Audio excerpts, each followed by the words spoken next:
Hi, Jitendra here. And this is Shalini. हम आपसे share करने जा रहे हैं कि हमने अपना बिजनेस क्यों शुरू किया और इसे कैसे बिल्ड किया। मेरा ऑटोमोबाइल और कंस्ट्रक्शन का बिजनेस था। 2 डिस्ट्रिक्ट्स में मेरे शोरूम थे। मैं अपने बिजनेसेस को सक्सेसफुली रन कर रहा था। अपने बिजनेसेस के सिलसिले में मुझे हमेशा लखनऊ जाना होता था। एक बार मैं जब लखनऊ गया तो मेरे छोटे भाई ने शैम्पू दिया यूज करने के लिए, और शैम्पू रियली मुझे बहुत पसंद आया। मैंने उससे पूछा कि ये शैम्पू कहाँ से मिला, जो मैं उस ब्रांड से फैमिलियर नहीं था। तो उसने कहा कि ठीक भैया, शाम को इसके बारे में बात करते हैं। और शाम को वो मुझे एक मीटिंग में ले गया, जहाँ मीटिंग में उन कुछ प्रोडक्ट्स के और डेमो मैंने देखे, और साथ में मैंने इस बिज़नेस अपॉर्चुनिटी को उसके साथ साथ में देखा। बिज़नेस अपॉर्चुनिटी से मैं इतना ज़्यादा कन्विंस्ड नहीं था। कन्विंस ना होने के पीछे एक कारण था। वो कारण ये था कि इसमें इतना बड़ा कोई कैपिटल की बात नहीं की जा रही थी, और मेरा अपना मानना ये था कि कोई भी बिज़नेस को करने के लिए बड़े कैपिटल की ज़रूरत होती है। लेकिन जब मैं बिज़नेस के क्रेडेंशियल्स के बारे में जाना, कंपनी के फैक्ट्स के बारे में जाना, तो मेरे ऊपर थोड़ा एक बड़ा पॉजिटिव इम्पैक्ट आया कि बिल्कुल ये कुछ तो हो सकता है। और मैंने उसी सेम टाइम पर मैंने बिज़नेस स्टार्ट कर लिया। और बिज़नेस स्टार्ट करने के बाद में मैं गोरखपुर लौट आया। अपने बिजनेसेस के सिलसिले में हमेशा मुझे लखनऊ जाना होता था। जब मैं एक बार लखनऊ फिर से पहुंचा तो मेरे छोटे भाई ने मेरे अपलाइन से अपने अपलाइन से मेरी मुलाकात कराई। वहाँ पर बैठ के काफ़ी देर तक हम और वो बैठ करके बिज़नेस के बारे में डिस्कशन किए। मुझे लगा कि ये बिज़नेस वर्क कर सकता है। लेकिन एक चीज़ से मुझे थोड़ा सा कन्फ्यूजन हो रहा था कि ये जब बार बार लोग ये कह रहे थे कि ये बिज़नेस आपका है और आपने जब शुरू किया है और इसमें कोई टीम आपकी हेल्प करेगी, मेरा ऐसा एक्सपीरियंस नहीं था। क्योंकि ज़्यादातर ऐसे होता था कि जब हमारे बिजनेसेस जो थे उसमें कई बार को हमारे मैनेजर्स आते थे और बहुत लंबी लंबी बातें हेल्प की करके चले जाते थे, लेकिन कोई खास हेल्प नहीं मार्केट में हमने मिल पाता था। तो मुझे ऐसा लग रहा था कि ऐसा इसमें भी नहीं होगा। लेकिन हुआ उल्टा। मेरे अपलाइन वहाँ गोरखपुर में आए और मेरे बिज़नेस को बिल्ड करने में मेरी मदद करना शुरू किए। जब वो फर्स्ट टाइम गोरखपुर में आए तो उन्होंने कहा कि आप अपने लिए जिन लोगों को बिज़नेस के बारे में बताना है, जिनको आपको अपना बिज़नेस पार्टनर बनाना है, उनको चाहे आप एक बार इनवाइट करिए और एक साथ बैठ करके उनके साथ में अपॉर्चुनिटी के बारे में थोड़ा डिस्कशन करते हैं। तो मैंने कहा ठीक है। मैंने अपने कुछ फ्रेंड्स और कुछ रिलेटिव्स को, बहुत सारे एकदम क्लोज फ्रेंड्स को मैंने बुलाया और कुछ रिलेटिव्स को बुलाया, जिन लोगों के साथ में बिज़नेस डिस्कशन हुआ। जब बिज़नेस डिस्कशन हुआ तो रियली दोबारा से जब मैंने इस अपॉर्चुनिटी को एक बार और ठीक से देखा तो मुझे बहुत ही शानदार लगा, और मेरे सारे दोस्त भी कन्विंस्ड थे। लेकिन कभी कभी एक कोई ऐसा होता है जिसकी वजह से सारे लोगों का माहौल गड़बड़ हो जाता है। मेरे साथ यही हुआ। मेरे एक दोस्त ने कुछ ऐसा कंपेयरिंग कर दी किसी और चीज़ से कि सारे दोस्त वहाँ मजाक बनाना शुरू कर दिए। और मेरे दोस्तों ने कहा तो फिर क्या करना है, तो मैंने कहा मैंने तो इस बिज़नेस को शुरू कर लिया है। तो उन्होंने कहा अच्छा तुमने शुरू कर लिया, इसमें तो इतना सारा अपॉर्चुनिटी में इतना सारा दम है, इतना सारा पैसा है कि अब हम लोगों को तो कुछ करने की ज़रूरत ही नहीं है। तो हमने कहा क्यों? तो कहे तुम्हारे पास इतना सारा पैसा आएगा तो मैनेजर कौन रहेगा तुम्हारा? अकाउंटेंट तो कोई ज़रूरत होगी ही ना। तो कोई कहा कि मैं मैनेजर बन जाऊंगा, कोई कहा मैं अकाउंटेंट बन जाऊंगा, कोई कहा मैं तुम्हारी गाड़ी का ड्राइवर बन जाऊंगा, कोई कहा, कुछ लोगों ने कहा मिल करके कि हम लोग लंबे चौड़े हैं, हम तुम्हारे बॉडीगार्ड बन जाएंगे। तो इस तरह से सारे दोस्त मजाक उड़ाना शुरू कर दिए। कुछ लोगों ने कहा कि मुझे फॉरेन ट्रिप पर बस लेते चलना और कुछ नहीं चाहिए। तो खूब ढेर सारा मेरा मजाक बनने लगा। तो धीरे धीरे वो दोस्तों का आपस में मजाक ना वो मेरे मजाक में कन्वर्ट हो गया कि वो मेरा मजाक उड़ाने लगे। और दोस्त तो होते ही हैं मजाक उड़ाने के लिए, उन लोगों ने मजाक उड़ाया, लेकिन मुझे शायद उस टाइम में इतना अच्छा नहीं लगा। और मैंने अपने मन में एक निर्णय लिया कि इतना सारा पैसे के बारे में ले करके अगर ये मेरा मजाक उड़ा रहे हैं तो अब मैं या तो इस बिज़नेस को करके दिखाऊं, तभी कुछ हो सकता है। और फिर मैं वहाँ पर अपने अपलाइन के साथ में बैठा और बिज़नेस के बारे में और जानकारी ली।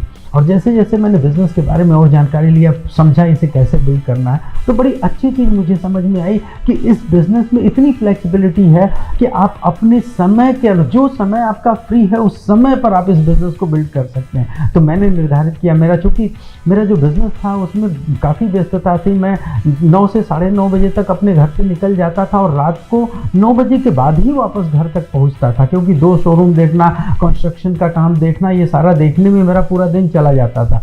लेकिन एक चीज़ मैंने कर रखी थी, मैं संडे को हमेशा ऑफ रखता था, क्योंकि सारे बिजनेस के अकाउंट्स मुझे मैनेज करने होते थे, तो वो सब करने में मैं संडे को ऑफ रखता था और संडे मैं अपने सोशलाइजेशन के लिए रखा था। लेकिन जब ये बिज़नेस अपॉर्चुनिटी के करने का निर्णय लिया तो मैंने सोचा कौन सा टाइम इसको मैं दे सकता हूँ, तो मैंने अपने जो सोशलाइजेशन का टाइम है उसी टाइम को इसमें दिया, क्योंकि मैंने सोचा कि ये हम कहीं ना कहीं अपने सोशल सर्किल में करेंगे तो सोशलाइजेशन और ये बिज़नेस बिल्डिंग दोनों एक साथ साथ हो जाएगा। और हुआ भी ऐसा। ठीक है, वो जिन दोस्तों ने मजाक उड़ाया वो हमेशा मजाक उड़ाते रहे मेरा, लेकिन कुछ और लोगों से मैंने इस बिज़नेस अपॉर्चुनिटी को उसी संडे उसी टाइम पर मैंने शेयर करना शुरू किया।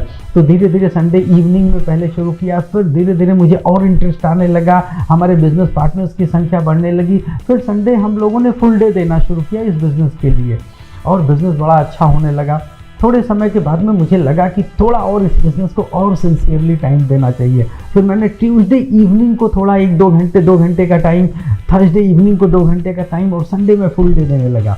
और 1 साल के अंदर बिज़नेस में एक सिग्निफिकेंट सा चेंज आ गया। बिज़नेस का पहला लेवल जिसको सिल्वर प्रोड्यूसर कहते हैं, 1 साल में मैं धीरे धीरे करके वहाँ तक पहुँच गया। अगले साल मैं बिज़नेस में प्लेटिनम हो गया। इसी तरह से कंसिस्टेंट टाइम देते हुए मैं उसके अगले साल फाउंडर्स प्लेटिनम हो गया। फिर धीरे धीरे मुझे लगा कि जितना कम टाइम दे करके इतना अच्छी इनकम यहाँ से आ रही है। और इस इनकम की खास बात क्या थी, जब मेरा ट्रेडिशनल बिजनेस में इससे ज़्यादा पैसा आता था, लेकिन वो पैसा हमें इकट्ठा करके वो रखना होता था, क्योंकि हर साल कुछ न कुछ ऐसे, चाहे शोरूम का रेनोवेशन हो, चाहे बिजनेस का एक्सपेंशन हो, चाहे प्रोडक्ट को अपने जो शोरूम है उसमें ज़्यादा प्रोडक्ट रेंज बढ़ाना हो, इन सारी चीज़ों के लिए मुझे जो मैं पैसा कमाता था, जो हमारे प्रॉफिट होता था, उस प्रॉफिट को वापस से री इन्वेस्ट करना होता था बिजनेस में। इसलिए बिजनेस का टर्नओवर बैलेंस शीट में तो बढ़ते चले जा रहे थे, लेकिन कोई लाइफ स्टाइल नहीं बन रही थी। लेकिन इस बिज़नेस में मैंने देखा कि जो प्रॉफिट हो रहा है उसको मैं अपने ऊपर, अपने लाइफ स्टाइल के ऊपर या अपने रोज़मर्रा की ज़रूरतों के ऊपर मैं खर्चा कर सकता था उन पैसों को। तो ये चीज़ मुझे बड़ी अच्छी लगी। तो मैंने धीरे धीरे पहले अपना कंस्ट्रक्शन का बिज़नेस बंद किया, फिर इस बिज़नेस को साथ साथ में करते रहे, दोनों ऑटोमोबाइल का बिज़नेस और एमवे बिज़नेस अपना साथ साथ में करते रहे। फिर थोड़े दिनों के बाद मैंने एक शोरूम बंद किया, फिर धीरे धीरे बिज़नेस और बड़ा होने लगा, थोड़ा और टाइम यहाँ मैं इन्वेस्ट करने लगा बिज़नेस में। मैं सफ़ायर लेवल पे आ गया, मैंने अपने सारे बिजनेसेस को, ट्रेडिशनल कारोबार को बंद कर दिया और फुल टाइम एमवे में आ गया। उसी टाइम मेरी शादी शालिनी से हुई और फिर हम और शालिनी मिल करके एक साथ एक पार्टनर के तौर पर इस बिज़नेस को आगे ले जाने लगे। तो 2003 में जब हमारी शादी हुई, उसके बाद हम दोनों की इस बिज़नेस में साथ में जर्नी स्टार्ट हुई।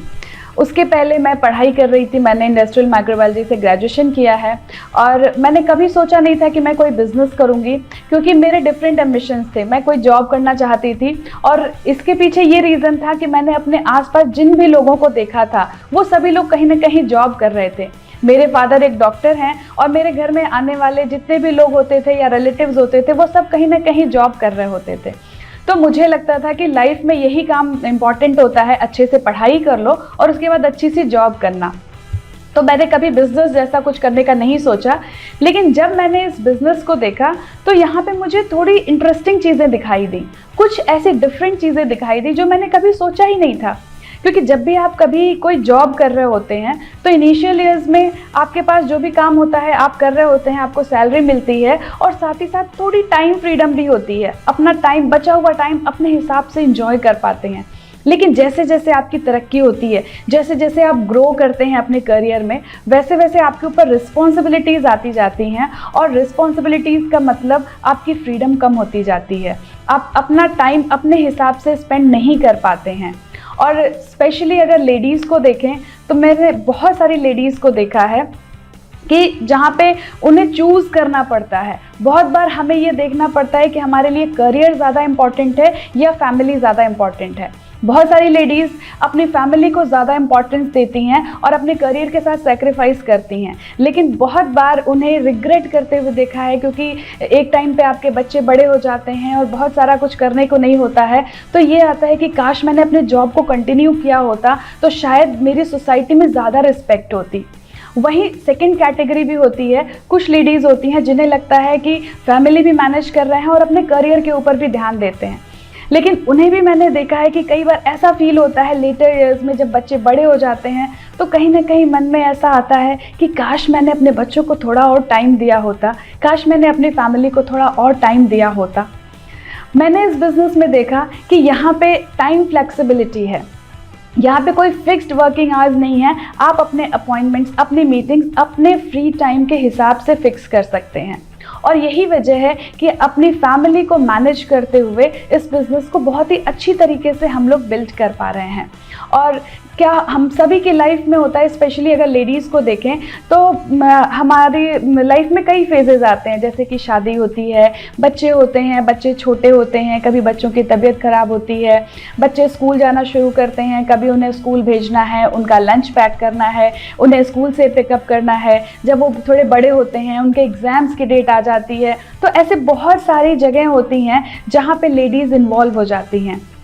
मैं बस एक चीज़ सोचती हूँ कि जब भी हम कोई भी काम कर रहे होते हैं, कहीं जॉब कर रहे होते हैं, कोई भी काम कर रहे होते हैं, तो हम अपनी इन सारी चीज़ों को, लाइफ के इन सारे फेजेस के साथ में उस काम को आगे कर रहे होते हैं। अगर इस बिज़नेस को भी हम इसी तरीके से इन सारी चीज़ों के साथ में अपने फ्री टाइम को यूज़ करते हुए बिल्ड करना शुरू कर दें तो एक बहुत बड़ा बिज़नेस बिल्ड हो सकता है। सोसाइटी में आपकी रिस्पेक्ट भी होगी और आपके पास एनफ पैसा भी होगा ताकि आप अपनी मर्ज़ी के हिसाब से खर्च कर सकें। और बहुत अच्छी चीज़ कि आपके पास फ्री टाइम भी होगा कि आप अपनी फैमिली के साथ एंजॉय कर सकें। बचपन से ही मैं एम्बिशियस था और मेरे सपने बहुत बड़े थे, इसीलिए मैंने ऑटोमोबाइल्स का बिज़नेस शुरू किया, तो 2 शोरूम खोला। कंस्ट्रक्शन का बिज़नेस की अपॉर्चुनिटी मिली तो मैं वहाँ पर भी अपना हाथ आजमाने चला गया। फिर उसके बाद में मुझे जब इस बिज़नेस को दिखाया गया तो मैं इस बिज़नेस में भी आ गया, और मैं इन सारे बिज़नेसेस को मैंने सक्सेसफुली बिल्ड किया क्योंकि मैं हार्ड वर्क करने को तैयार था और मैंने हार्ड वर्क किया। इस बिज़नेस में भी मैंने अपना काम शुरू किया। जब काम शुरू किया तो मैंने संडे देना शुरू कर दिया इस बिज़नेस को, संडे टाइम निकाल करके देना इसे शुरू करिए, इसको प्रायोरिटी पे ले आया मैं इस बिज़नेस के लिए। लेकिन मैंने इस बिज़नेस में सबसे खास बात देखी कि जैसे मेरे पास संडे टाइम था तो मैं उसी टाइम में इस बिज़नेस को बिल्ड कर सकता था, जबकि ट्रेडिशनल बिज़नेस में ये फ्लेक्सिबिलिटी मुझे नहीं मिल रही थी कि मैं कोई काम करूं तो मैं अपने टाइम और अपने सुविधा के अनुसार उस बिज़नेस की जो रिक्वायरमेंट होती है उसके हिसाब से मुझे अपना टाइम देना पड़ता है। साथ में इस बिज़नेस में सबसे अच्छी चीज़ मुझे और लगी, ये बिज़नेस पूरी तरह से स्ट्रेस फ्री लगा। क्यों? क्योंकि हमें ना एम्प्लॉय मैनेजमेंट हमें नहीं करना है, हमें कैपिटल का मैनेजमेंट नहीं करना है, हमें बहुत सारे लीगल चीज़ों को हमें नहीं करना है, हमें इंफ्रास्ट्रक्चर नहीं लगाना है। तो इन सारी चीज़ों की वजह से जो हमें टाइम फ्रीडम और पीस ऑफ माइंड मिला वो सबसे बड़ी चीज़ लगी इस बिज़नेस में। बस सिर्फ हम बिज़नेस को बिल्ड करते जाएं, अपने कम्युनिटी बिल्ड करते जाएं, अपने पार्टनर्स को बिल्ड करते जाएं और ये बिज़नेस बड़ा होता चला जाता है। तो ये बिज़नेस की सबसे खूबसूरत बात लगी कि हमें टाइम फ्लेक्सिबिलिटी इस बिज़नेस में हमें दिया, हमें पीस ऑफ माइंड दिया इस बिज़नेस में। और सबसे अच्छी चीज़ क्या है कि जब ट्रेडिशनल बिज़नेस में मेरा कैपिटल बड़ा हो रहा था, जब मैं इनकम कर रहा था तो वापस से उस पैसे को री इन्वेस्ट करना पड़ता था अपने बिज़नेस को और बड़ा करने के लिए, अपने शोरूम को रेनोवेट करने के लिए। हर कुछ साल के अंदर शोरूम रेनोवेशन की ज़रूरत पड़ती थी, हर कुछ साल के अंदर हमें एक्सपेंशन की ज़रूरत होती थी, प्रोडक्ट्स बढ़ाने की ज़रूरत होती थी, एम्प्लॉयज़ बढ़ाने की ज़रूरत होती और इसके लिए अपने प्रॉफिट को दोबारा री इन्वेस्ट करना पड़ता था। यहाँ पर अच्छा था क्या कि जो हमारा प्रॉफिट बनता था उस प्रॉफिट को मैं अपने हिसाब से खर्च कर सकता था, क्योंकि प्रॉफिट बनाने के लिए हमें वापस से री इन्वेस्टमेंट नहीं करना था। तो ये खूबसूरत बात हमें लगी कि मैंने अपना प्रॉफिट बढ़ाने के लिए कभी भी दोबारा री इन्वेस्ट नहीं किया। इसीलिए जब भी कोई जो मेरे ड्रीम्स थे, जो मैं करना चाहता था, चाहे अपने घर का रेनोवेशन हो, चाहे अपनी नई गाड़ी खरीदना हो, जब जब मेरी इच्छा हुई कि मैं जो खरीदनी थी उसको मैंने कैश डाउन पेमेंट किया। और सिर्फ कैश डाउन नहीं, मुझे हमेशा से ये लगता था कि जब मैं कोई चीज़ खरीदूं तो उसके साथ एक खुशी भी शामिल हो। जब मैं एक चेक लिखूं किसी चीज़ को खरीदने के लिए या कोई पेमेंट करूं तो मेरे चेहरे पर एक मुस्कान हो। और ये चीज़ मुझे इस बिज़नेस से मिली कि जब मैंने अपनी गाड़ी खरीदी तो कैश डाउन पेमेंट करके ख़रीदा, जब मैंने अपने घर का रेनोवेशन कराया तो कैश डाउन करके, या कोई और प्रॉपर्टी खरीदी तो मैंने कैश डाउन पेमेंट करके वो प्रॉपर्टी खरीदी। तो ये सबसे अच्छी चीज़ लगी। इसके साथ साथ में हर साल की फ्री फॉरेन ट्रिप्स मिलने शुरू हो गई। और मैं बताऊं, बहुत सारी, गिनती नहीं है कि कितना हर साल कितने हम लोग हर साल लगातार हर साल दर साल हर साल फॉरेन ट्रिप्स पर रहते हैं। मुझे एक चीज़ याद करके बड़ी खुशी होती है। एक बार मैं अपने एक बहुत अच्छे दोस्त से मिला, उससे बातें कर रहा था, तो वो उसका क्रिकेट में बड़ा इंटरेस्ट था। वो क्रिकेट के बारे में बात कर रहा था। वो स्टेट लेवल प्लेयर था और एक बार वो यंग उसमें इंडिया लेवल पे खेल चुका था।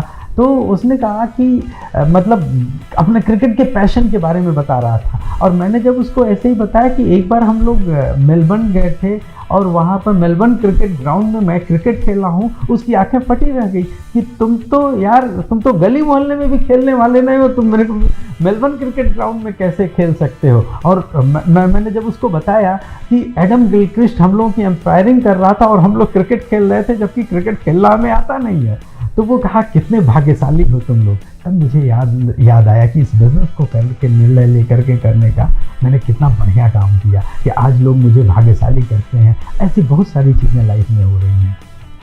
रियली जब आप इस बिज़नेस को बिल्ड करने लगते हैं तो बहुत सारे सपने धीरे धीरे पूरे होने लगते हैं। लेडीज़ को अगर देखें तो लेडीज़ को शॉपिंग करना बहुत अच्छा लगता है, ब्रांडेड चीज़ें खरीदना अच्छा लगता है। लेडीज़ को अच्छा लगता है कि जब वो जो खरीदना चाहें उनके पास इनफ पैसा हो, उन्हें सोचना नहीं पड़े, उन्हें मैनेज नहीं करना पड़े, वो सारी चीज़ें खरीद पाएँ। साथ ही साथ लेडीज़ को क्या अच्छा लगता है, घूमना फिरना अच्छा लगता है, फॉरेन ट्रिप्स अच्छी लगती हैं। ये सारे सपने इस बिज़नेस में आके मेरे पूरे हुए, क्योंकि जब हम इस बिज़नेस को बिल्ड कर रहे होते हैं तो बहुत सारी फॉरेन ट्रिप्स हमें मिलती हैं। ये सारी जो फॉरेन ट्रिप्स हैं फुल्ली पेड 5 स्टार ट्रिप्स हैं।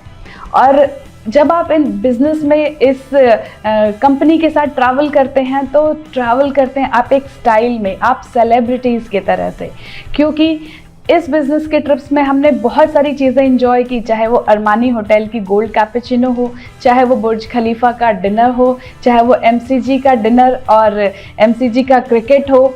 ऐसे बहुत सारे एक्सपीरियंसेस। हम लास वेगस में ग्रैंड कैनियन पे गए। आप ऐसा ड्रीम बना सकते हैं इस बिज़नेस में कि हम सारे जितने भी वंडर्स ऑफ द वर्ल्ड हैं वो ट्रैवल करें, तो आप इस सारी चीज़ें इस बिज़नेस से पूरी कर सकते हैं। इस बिज़नेस में आके मेरे बहुत सारे सपने पूरे हुए, क्योंकि अगर लेडीज़ को देखें तो उनके क्या क्या सपने होते हैं। उनका सपना होता है, वो चाहती हैं कि हम जब भी शॉपिंग करने के लिए जाएं तो हमें बजट नहीं देखना पड़े। लेडीज़ का सपना होता है कि उनके बच्चों को बेस्ट एजुकेशन मिले, और साथ ही साथ लेडीज़ का सपना होता है कि उन्हें घूमने फिरने को मिले। मेरे ये सारे सपने इस बिज़नेस में पूरे हुए, क्योंकि आज हम इस बिज़नेस की वजह से अपने बच्चे के लिए बेस्ट एजुकेशन अफोर्ड कर पा रहे हैं। साथ ही साथ अगर फॉरेन ट्रिप्स की बात करें तो मैंने देखा है कि फॉरेन ट्रिप्स के लिए तो बहुत सारे लोग जाते हैं, और बहुत सारे लोग अपने ऑफिस के काम के लिए, अपने जॉब के लिए भी फॉरेन ट्रिप्स के लिए जाते हैं।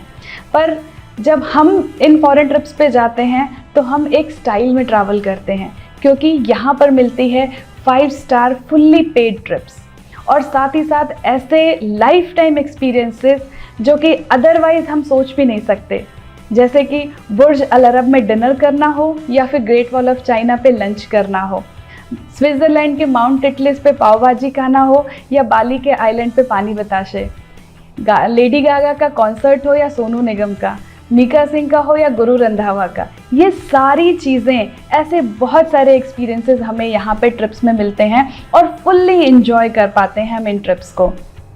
साथ ही साथ आप अगर सोचें तो कितना इजीली ये बिज़नेस बिल्ड हो जाता है। अगर इसको हम देखें तो कई बार ऐसा लगता है, जब हम इंजॉय कर रहे होते हैं, जब हम इन रिवॉर्ड्स को इंजॉय कर रहे हैं, तो ऐसा लगता है कि क्या वाकई हमने इतना बड़ा काम किया है, क्योंकि कितना आसान है इस बिज़नेस को बिल्ड करना। मैं देख पाती हूँ कि अगर मैं अपने हेल्थ के ऊपर फोकस कर रही हूँ, वहाँ पे मुझे जो भी लोग मिलते हैं उनसे मेरी बातचीत होती है, और धीरे धीरे वो मेरे कस्टमर्स बन जाते हैं। वो मुझसे प्रोडक्ट्स की डिमांड करते हैं, वो मेरे एसोसिएशन को पसंद करते हैं, वो जानना चाहते हैं कि हम अपनी हेल्थ के लिए और क्या कर रहे हैं। अगर स्किन की बात करें तो ऐसे बहुत सारे लोग होते हैं जो जानना चाहते हैं कि, क्योंकि हर किसी को फिट रहना, यंग बने रहना, ब्यूटीफुल होना, स्मार्ट दिखना हर किसी को अच्छा लगता है। और ये बिज़नेस इसीलिए बहुत आसानी से बिल्ड हो जाता है कि जब हम इन सारी चीज़ों के ऊपर बातचीत करते हैं तो हम देखते हैं कि हमारे आसपास जितने भी लोग हैं, ये सारे लोग ये सारी चीज़ें ही तो पाना चाहते हैं, और हम इस बिज़नेस में उन्हें यही सॉल्यूशन प्रोवाइड कर रहे हैं।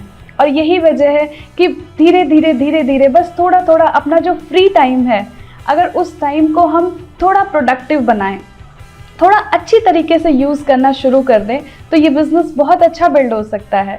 क्योंकि अगर हम लेडीज़ को देखें, स्पेशली अगर हाउस वाइफ्स को देखें, तो बहुत सारा टाइम हमारा इधर उधर के चिट चैट में, लोगों की बातचीत करने में, या अड़ोस पड़ोस में जाने में, या फिर सिंपली सोशल मीडिया पे बहुत सारा टाइम हमारा चला जाता है। अगर इसी टाइम को, जो टाइम हमारा अनप्रोडक्टिव चला जा रहा है, अगर इसी टाइम को हम थोड़ा प्रोडक्टिव तरीके से यूज़ करना शुरू करें, हम थोड़ा सा अपने प्रोडक्ट्स के बारे में सीखें, इन चीज़ों के बारे में सीख करके लोगों से बातचीत करना शुरू करें, तो देखें कि कितना आसान है ये बिज़नेस।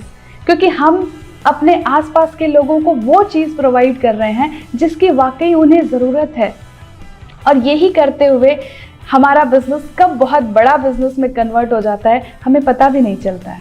किसी भी बिज़नेस को करने के लिए अमूमन ज़रूरत होती है लैंड, लेबर और कैपिटल की, लेकिन इस बिज़नेस को करने के लिए इसकी ज़रूरत नहीं है। इस बिज़नेस को करने के लिए ज़रूरत है इंस्पिरेशन की, ज़रूरत है नॉलेज की, ज़रूरत है कॉन्फिडेंस की, और इसके साथ साथ में आपको चाहिए एक राइट एक्शन प्लान। और यहाँ पर हमारे पास में मुझे इसके लिए गाइडेंस भी मिली। और ये गाइडेंस हमें कहाँ से मिलता है? ये गाइडेंस मिलता है हमें हमारे मेंटोर से। मेंटोर कौन है? जो इस बिज़नेस को पहले से बहुत अच्छे से बिल्ड कर चुका है, इसको बहुत बड़े लेवल पर ले जा चुका है, और ये हमें यहाँ पर फ्री ऑफ कॉस्ट मिलता है। जो भी हमारे अपलाइन हैं, उनके अगर अपलाइन सीरीज में देखा जाए तो ऐसे लोग हैं जिन्होंने इस बिज़नेस को बहुत बढ़िया से बिल्ड किया है, काफ़ी बड़े लेवल पर ले गए हैं, वो हमें गाइड करते हैं। और ये गाइडेंस हमें टाइम टू टाइम हमेशा उनके साथ में मिलती रहती है। वो हमें राइट एक्शन प्लान, हमें राइट एक्शन करने के लिए, कैसे किया जाए उस काम को करने के लिए हमेशा गाइड करते हैं। और रियली जब मैं आपको बताऊं कि जब आपके प्रोडक्ट्स में दम है, बिजनेस अपॉर्चुनिटी में दम है, तो जनरली जब ठीक से देखने वाला कोई भी व्यक्ति इसे मना नहीं कर पाता है, जब तक कि कोई उसका टाइम या कोई और डिफरेंट रीजन ना हो, तो जनरली ज़्यादातर लोग इसे मना नहीं कर पाते अगर उन्हें सही तरीके से बताया जाए। और इस तरह से धीरे धीरे हम लोगों का बिजनेस बड़ा होता गया। लेकिन एक चीज़ इसमें हमेशा ध्यान रखने योग्य है, सबसे इम्पॉर्टेंट चीज़ है कि आपके पास में ये गाइडेड एंटरप्रेन्योरशिप बिजनेस है। तो अगर ये गाइडेड एंटरप्रेन्योरशिप है तो आपके पास में कौन गाइड मौजूद है? तो जल्द इस बिज़नेस में आने के बाद में मैंने देखा जो इस बिज़नेस को सक्सेसफुली बिल्ड कर रहे हैं उनके साथ में मैं कनेक्ट हुआ, और जब उनके साथ कनेक्ट हुआ तो उनकी सारी बातों, उन्होंने जो जो चीज़ें सिखाई उसे हमने करना शुरू किया, और साथ में अपने बहुत सारे बिज़नेस पार्टनर्स को भी इंस्पायर किया वो करने के लिए। कभी कभी ये काम करने में बड़ी मुश्किल आती थी कि कभी कोई ऐसा घर में इवेंट आ गया जिसकी वजह से मुझे लगता था कि मैं घर के उस इवेंट को देखूं, या अपने ट्रेडिशनल कारोबार में कुछ ऐसा इम्पोर्टेंट आ गया तो मैं उसको देखूं या इसको देखूं। तब मुझे एक चीज़ समझ में आया कि जैसे मैं अपने ट्रेडिशनल कारोबार के समय पर वो काम ज़रूर करता हूँ, उसी तरह से मुझे जब मैंने इस बिज़नेस के लिए जो समय निकाला है, इस समय के साथ भी मैं कोई छेड़छाड़ नहीं करूँगा। और मैंने एक काम करना शुरू किया कि किसी भी कीमत पर जो टाइम मैंने इस बिज़नेस के लिए डिसाइड किया है वो टाइम मैंने इस बिज़नेस को दिया, और ज़्यादा कुछ भी मैंने इस बिज़नेस में नहीं किया, बस सिंपल इतना ही काम किया। जितना टाइम मैंने सोचा था इस बिज़नेस को देने के लिए उतना टाइम कंसिस्टेंसी के साथ दिया। कौन कौन सी चीज़ों में? इनके बिज़नेस प्रेजेंटेशन दिखाने के लिए जो मैं अपने सोशल सराउंडिंग्स में अपने फ्रेंड्स, रिलेटिव्स या पड़ोसी या अपने और कम्युनिटी में जिन लोगों को मैं इस बिज़नेस प्लान को दिखाना चाहता, जिनके साथ शेयर करना चाहता था, वो टाइम जो मैंने निर्धारित किया था उस टाइम पर मैंने वो काम किया। और बस इतना करते गए और ये कम्युनिटी बिल्ड होती गई और स्ट्रॉन्ग बिजनेस बिल्ड होता गया इसमें, और इसके हम धीरे धीरे इसके रिवॉर्ड्स हम एंजॉय करने लगे। तो अगर आप लाइफ में बड़ी सक्सेस अचीव करना चाहते हैं तो बस एक चीज़ हमेशा ध्यान रखिएगा कि डोंट लुक बैक एंड से why, always look ahead and से व्हाई नॉट। आज का यंगस्टर क्या चाहता है? आज का यंगस्टर चाहता है अपने आप को प्रूव करना, अपनी पहचान बनाना, वो एक अच्छी लाइफस्टाइल चाहता है, वो ट्रैवल करना चाहता है, वो बहुत सारी ख्वाहिशें हैं उनको पूरा करना चाहता है, जिसके लिए वो मेहनत करने को भी तैयार है, लेकिन उसको अपनी फ्रीडम बहुत पसंद है। और यही वजह है कि बहुत सारे ऐसे लोग हैं जो आज की डेट में जॉब के ऊपर फ्रीलांसिंग को प्रेफर कर रहे हैं। जैसे मैंने अपने फ्रेंड सर्कल में देखा, अपने जानने वालों को देखा, तो वहाँ पे क्या है, मेरी एक फ्रेंड से बात हुई, काफ़ी सालों बाद मैं उससे बात कर रही थी और पता चला कि उसने अपनी जॉब छोड़ दी। तो मैंने कहा कि अपनी इतनी अच्छी जॉब क्यों छोड़ दी? तो उसने बताया कि मैं सुबह 8 बजे जाती थी और शाम को 8 बजे आती थी। मेरा एक छोटा बच्चा है जिसको मैं क्रैच में छोड़ के जाती थी, और जब मैं उसको सुबह छोड़ने जाती थी तो वो सोया हुआ होता था, और जब मैं रात को उसको लेके आती थी तो भी वो सोया हुआ होता था। तो उसने कहा कि मुझे लगा कि इतना अच्छा हमने घर बनाया, सारी लग्जरी वाली चीज़ें हैं, लेकिन मेरा बच्चा तो क्रैच में ही बड़ा हो जाएगा, और इसलिए अपनी जॉब से रिजाइन कर दिया। ऐसी ढेरों स्टोरीज़ हैं हमारे आसपास जहाँ पे आज का यंगस्टर चाहता है, वो काम करने को तैयार है, लेकिन उसे फ्रीडम चाहिए, वो अपने टाइम के हिसाब से काम करना चाहता है। और इस बिज़नेस में मुझे ये सारी फ्लेक्सिबिलिटी मिली, क्योंकि यहाँ पे मैं अपने टाइम के हिसाब से काम करने के लिए फ्री हूँ, जैसा कि आज का युवा चाहता है। उन्हें अगर हम ये अपॉर्चुनिटी दें कि आप अपने टाइम के हिसाब से काम कर सकते हैं, तो वो काम करने में इंटरेस्टेड होते हैं, क्योंकि हार्ड वर्क से नहीं भागते, लेकिन अपनी फ्रीडम भी चाहिए, हमें बॉस नहीं चाहिए। और यही सारी वजह हैं आज गिग इकोनॉमी फ्लरिश कर रही है। लोग काम करना तो पसंद करते हैं, लेकिन अपनी शर्तों पे काम करना पसंद करते हैं, अपनी शर्तों पे ज़िंदगी जीना चाहते हैं। और इस बिज़नेस में हमें ये सारी चॉइसेस मिली। हम इस बिज़नेस को बिल्ड करते हुए अपनी शर्तों पे अपनी ज़िंदगी जीते हैं, अपने हिसाब से अपना टाइम स्पेंड कर सकते हैं, अपने हिसाब से अपनी मीटिंग्स फिक्स करते हैं, अपने अपॉइंटमेंट्स फिक्स करते हैं। जहाँ पे हम लोगों से मिलने जा सकते हैं, हम फिज़िकली मिलने जाते हैं। और बहुत ही अच्छा है कि इस बिज़नेस को मैं डिजिटली भी बिल्ड कर पा रही हूँ। डिजिटली यानी अपने घर के कंफर्ट में बैठ करके हम अपनी टीम के लोगों के साथ इंटरेक्ट कर पाते हैं, हम लोगों को बिज़नेस के बारे में बता पाते हैं, हम लोगों को प्रोडक्ट्स के डेमोन्स्ट्रेशंस दिखा पाते हैं। तो अगर आज के यंगस्टर को ये सारी अपॉर्चुनिटी दी जाए कि आप लोगों से जा कर के मिल सकते हैं अपने टाइम के हिसाब से, या आप डिजिटली अपने घर के कंफर्ट से काम कर सकते हैं, इतनी सारी फ्लेक्सिबिलिटी के साथ अगर हम देखें तो आज का जो यंगस्टर है वो बिल्कुल काम करने को तैयार है। तो यकीनन ये अपॉर्चुनिटी हम सभी के लिए बहुत हेल्पफुल साबित हो रही है। मेरे से लोग कभी कभी पूछते हैं आप क्या करते हैं, तो मैं कहता हूँ कि मैं एक किसान को हेल्प करता हूँ उसकी खेती की लागत कम करने और पैदावार बढ़ाने में। मैं एक हाउसवाइफ को हेल्प करता हूँ कि उसकी कम मेहनत में उसके काम आसानी से हो जाए। मैं एक ऐसे आदमी, एक ऐसा यंगस्टर या कोई भी पर्सन जो फिट रहना चाहता है, जो हेल्दी रहना चाहता है, मैं उसे हेल्प करता हूँ उसे फिट रहने और हेल्दी रहने में। जो लोग अपने यंग दिखना चाहते हैं, मैं उन्हें हेल्प करता हूँ, उन्हें ऐसे सजेशंस, ऐसे सर्विसेज, ऐसे प्रोडक्ट्स प्रोवाइड करता हूँ जो उन्हें यंग रहने में मदद करें। जो लोग अपनी खुद की देखभाल अच्छी करना चाहते हैं, मैं हेल्प करता हूँ कि वो अपनी देखभाल बड़ी आसानी से और बड़े अच्छे ढंग से कर सकें। मैं लोगों को हेल्प करता हूँ जिनको एडिशनल इनकम की ज़रूरत है, सेकंड सोर्स ऑफ इनकम की ज़रूरत है। मैं लोगों को हेल्प करता हूँ second source of income generate करने में। मैं उन्हें कोच करता हूँ, मैं उन्हें गाइड करता हूँ, मैं उन्हें मेंटोर करता हूँ second source of income generate करने में।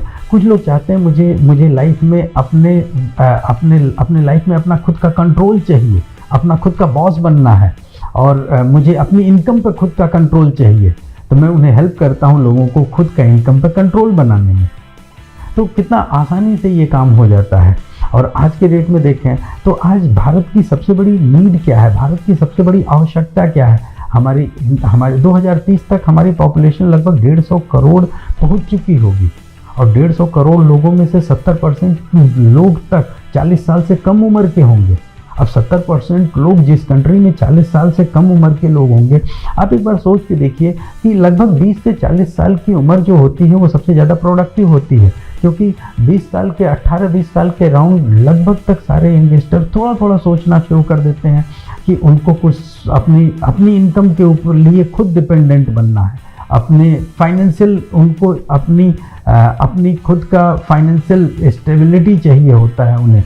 तो वो अपनी इनकम के लिए खोजना शुरू करते हैं, वो अपॉर्चुनिटी उनको चाहिए। और धीरे धीरे जैसे जैसे वो उनकी एज बड़ी होती है, 25 साल की होती है, 30 साल की होती है, उनकी शादी होती है, उनके बच्चे होते हैं, उनकी फैमिली बड़ी होनी शुरू होती है, तो उनके खर्चे बढ़ने शुरू होते हैं। तो इसलिए मैं सोचता हूँ कि ये 20 से 40 साल 45 साल की जो उम्र होती है, सबसे ज़्यादा आदमी ध्यान देता है कि उसे सबसे ज़्यादा पैसे की ज़रूरत होती है और सबसे ज़्यादा प्रोडक्टिव होता है। और ये हिंदुस्तान की सबसे बड़ी आवश्यकता है। लोगों को चाहिए एक सोर्स ऑफ इनकम, लोगों को चाहिए एक फ्लेक्सिबल सोर्स ऑफ इनकम, लोगों को चाहिए सेकंड सोर्स ऑफ इनकम, लोगों को चाहिए अपनी इनकम पर अपना खुद का कंट्रोल, लोगों को चाहिए अपने टाइम पर कंट्रोल। और आइए हम सब मिल करके लोगों को ये प्रोवाइड करने में मदद करें जो वो पाना चाहते हैं। थैंक यू, बहुत बहुत धन्यवाद।